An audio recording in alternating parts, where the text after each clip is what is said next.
الحمد للہ الذی خلق الانسان والصلاة والسلام على عبده الذي فضله بالإعجاز والبيان وعلى صاحبه أبي بكر جامع القرآن وعلى الفاروق الموصوف بالعدل وكذلك كان وعلى عثمان ذي النورين الحي الذي تستحيي منه ملائكة الرحمن وعلى علي سيد العلماء والشجعان وعلى سائر أهله وأصحابه صلاة قائمة على ممر الزمان أما بعد. بہت ساری عورتوں اور مردوں نے پوچھا ہے کہ 12 ربیع الاول کا روزہ ہے کہ نہیں، اور 12 ربیع الاول کو روزہ رکھنا چاہیے کہ نہیں، اور اسی طرح 12 ربیع الاول کی رات عبادت کا کیا حکم ہے. دیکھیے گا، یہ بات ذہن میں رکھیے گا کہ ہمیں وہ کام کرنے چاہیے جو ہمیں شریعت نے بتلائے ہیں، جو سرکار دو عالم صلی اللہ علیہ وسلم یا قرآن کی تعلیمات میں ہمیں ملتے ہیں. جو چیز قرآن حدیث شریعت سے ثابت نہ ہو تو اس سے کام سے بچنا چاہیے. لہٰذا 12 ربیع الاول کا روزہ حدیث سے ثابت نہیں ہے، اور اسی طرح 12 ربیع الاول کی رات کو عبادت کرنا یہ بھی حدیث سے ثابت نہیں ہے. لہٰذا اس دن روزہ نہیں رکھنا چاہیے.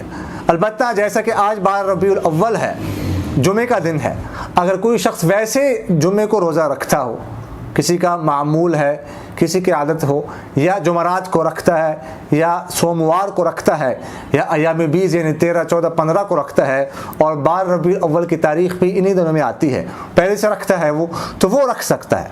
لیکن صرف 12 ربیع الاول کی وجہ سے کہ چونکہ 12 ربیع الاول ہے اس لیے روزہ رکھنا ہے، تو اس سے بچنا چاہیے.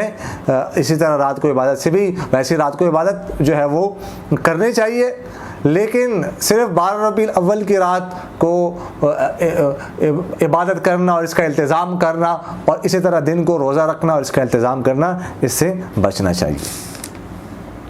دبئی سے فرحان بھائی نے پوچھا ہے کہ ایک شخص پوچھ رہا ہے کہ ہم دکاندار سے کوئی چیز خریدتے ہیں، ہمیں شک ہوتا ہے کہ یہ چوری کا مال ہے، کیا ہمارے لیے وہ خریدنا جائز ہے؟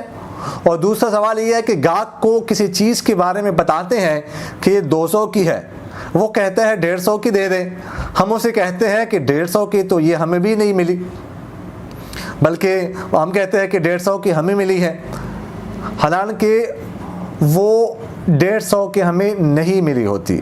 کیا ایسا کہنا ہمارے لیے جائز ہے؟ دیکھیے گا، پہلا سوال یہ ہے کہ اگر کسی مال کے بارے میں شک ہو کہ یہ چوری کا مال ہے تو وہ خریدنا جائز ہے کہ نہیں. تو صرف شک کی وجہ سے کوئی حرج نہیں ہوتا، وہ مال خرید سکتے ہیں، اس کا خریدنا جائز ہے. البتہ اگر دلی اطمینان نہ ہو تو نہ خریدیں، اس سے بچیں. البتہ اگر کسی کے بارے میں یقین ہو کہ یہ چوری کا مال ہے، یہ جو بیچ رہا ہے اس نے یہ مال چرایا ہوا ہے، خریدا نہیں ہے، تو پھر وہ مال نہیں خرید سکتے، اور وہ مال خریدنا جائز نہیں ہے، اس سے بچنا ضروری ہے. اور دوسرا سوال یہ ہے کہ کوئی چیز ہم مثلاً 200 کی بیچتے ہیں اور گاہ کہتا ہے 150 کی دے دیتا ہوں، کہ 150 کی میں خود پڑی ہے، ملی ہے، ٹھیک ہے، حالانکہ 150 کی میں نہیں ملی ہوتی، اس سے کم ملی ہوتی ہے. تو اس طرح کہنا جائز ہے کہ نہیں؟ تو دیکھیے گا، یہ بات ذہن میں رکھیے گا کہ اس طرح کہنا یہ جائز نہیں ہے، جھوٹ ہے. اور اگر فقہاء نے لکھا ہے کہ اگر کسی نے یوں کہہ دیا کہ مجھے یہ اتنے کی ملی ہے، اور مثلاً 150 کی ملی ہے، اور میں صرف آپ سے 50 روپے کما رہا ہوں، اب اگر اس سے زیادہ وہ کماتا ہے تو وہ زیادہ کمائی اس کے لیے حلال ہی نہیں ہے، جائز ہی نہیں ہے. اب صرف اتنے وہ کما سکتا ہے جتنی کمائی کا اس نے گاہک کو بتایا ہے.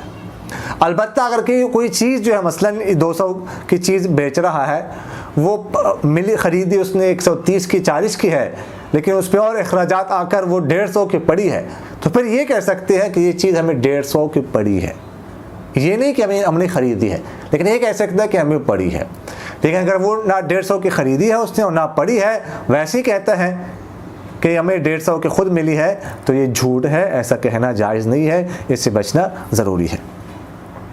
دبئی سے فرحان بھائی کا ہی اگلا سوال ہے کہ ایک دکاندار پوچھ رہا ہے کہ ہمارے پاس بعض کسٹمر آتے ہیں وہ مثلاً 100 کی چیز خریدتے ہیں اور کہتے ہیں کہ ہمیں 100-150 کا بل بنا کے دے دو. کیا ہم ایسا کر سکتے ہیں؟ دیکھیے گا 100 کی چیز اگر اس نے خریدی ہے تو وہ 100 کا ہی بل بنایا جائے گا. دکاندار کے ذمہ لازم ہے کہ وہ 100 کا ہی بل بنا دے. اگر وہ 150 کا بل بناتا ہے 200 کا بل بناتا ہے تو اس کے لیے جائز نہیں ہے. اور ذہن میں رکھیے گا کہ یہ شہادت الزور ہے, جھوٹی گواہی دینا ہے, تو لہٰذا یہ گناہ کبیرہ ہے.